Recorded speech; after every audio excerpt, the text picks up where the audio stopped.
Baik, selamat sore para pemirsa yang kesempatan sekali ini Pelita Hati kembali lagi di Wihara Buddha Praba, Manokwari.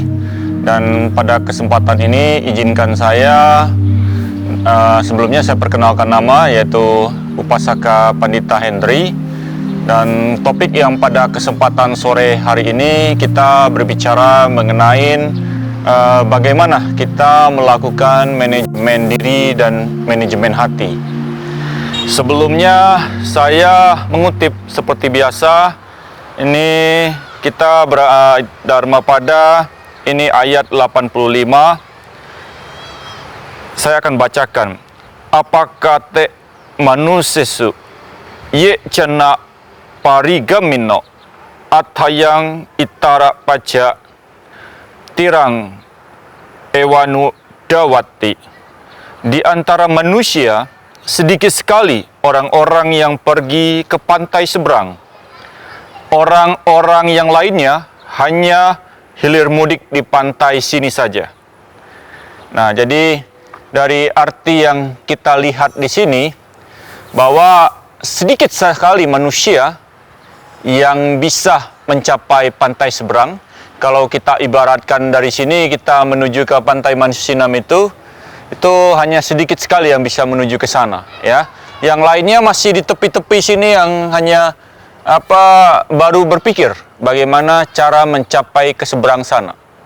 Nah, apalagi kalau di kita kalau tidak melakukan manajemen diri yang baik, ya, itu kita akan sulit sekali untuk mencapai yang tadi kita sebut di pantai seberang tadi itu, ya.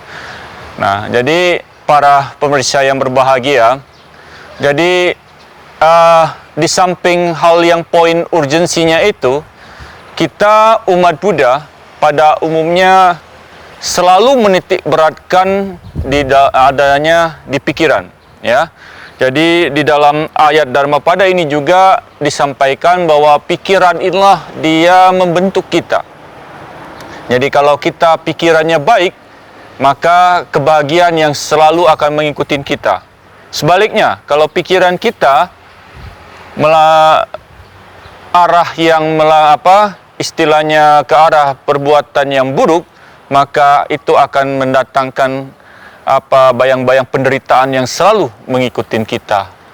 Nah, jadi pada umumnya kita sebagai umat awam itu juga pada saat-saat yang biasanya kalau kita biasanya melakukan refleksi diri, ya.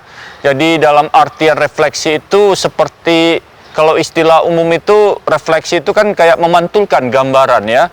Jadi kalau kita lihat suasana pada kesempatan ini, ya, nah ini menggambarkan refleksi pantulan, ya. Nah, kalau pantulannya indah, berarti perbuatan baik yang kita lakukan sudah bisa kita sebut ini adalah mengevaluasi dengan yang baik. Tapi sebaliknya, kalau kita yang malah tergambarkan, terrefleksikan riak-riak, ya, yang hal-hal yang kurang indah dan kurang baik. Nah, itu merefleksi bukan bahwa kondisi kita, bahwa perbuatan bajik yang kita lakukan itu belum setara, ya, masih dalam taraf yang minimum. Nah, oleh karena itu kita pada biasanya malam hari kalau di kita juga sebagai seorang, ya, apapun juga memanajemen diri kita itu wajib melakukan evaluasi, ya. Jadi pada saat malam hari itu biasanya kita akan melakukan beberapa tindakan apa yang kita refleksikan lagi saat itu 24 jam yang kita lakukan. Nah, jadi dengan kita bisa melakukan refleksi ini, kita bisa mengevaluasi apa yang kita sudah lakukan di dalam satu hari itu sangat berguna sekali, ya, bagi kita bagaimana untuk menapak hari besoknya, hari esok, ya.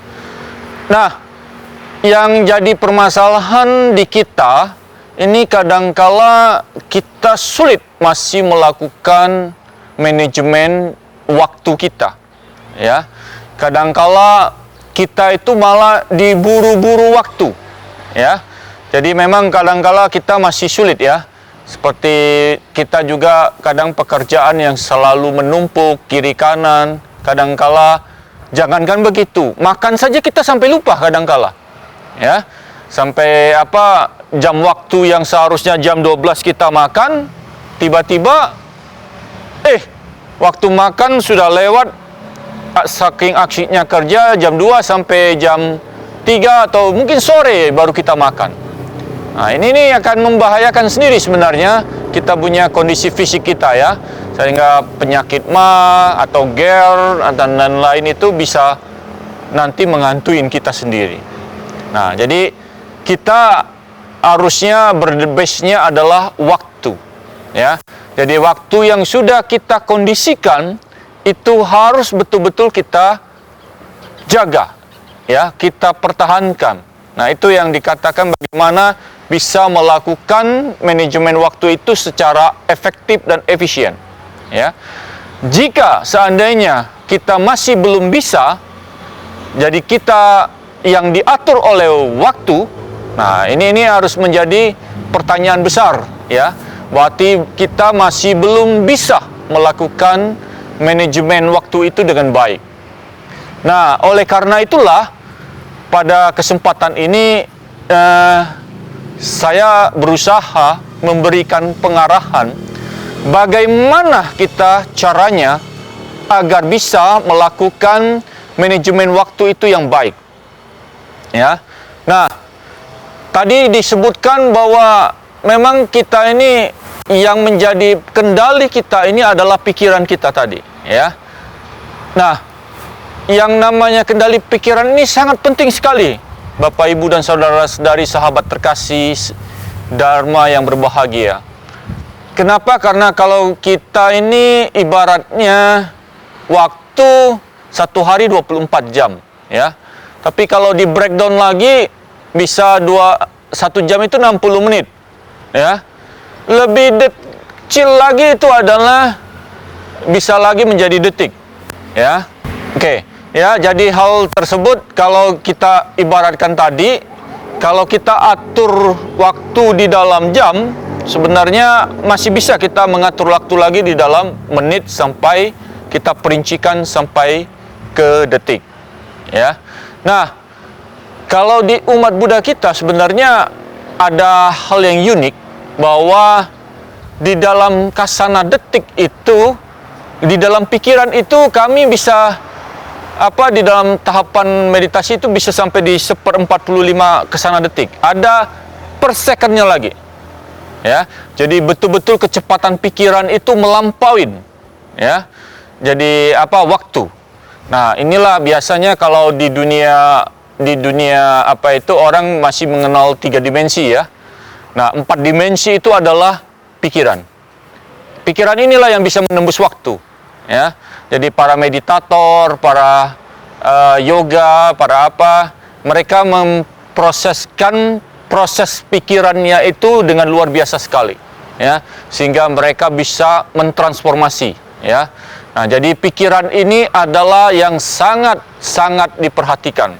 Nah, baik, ya. Jadi Bapak Ibu, jadi dengan tadi berdasarkan ini pikiran itu, inilah kita bagaimana nantinya session kedua saya akan menyampaikan pembagian waktu secara lebih detail kembali. Terima kasih.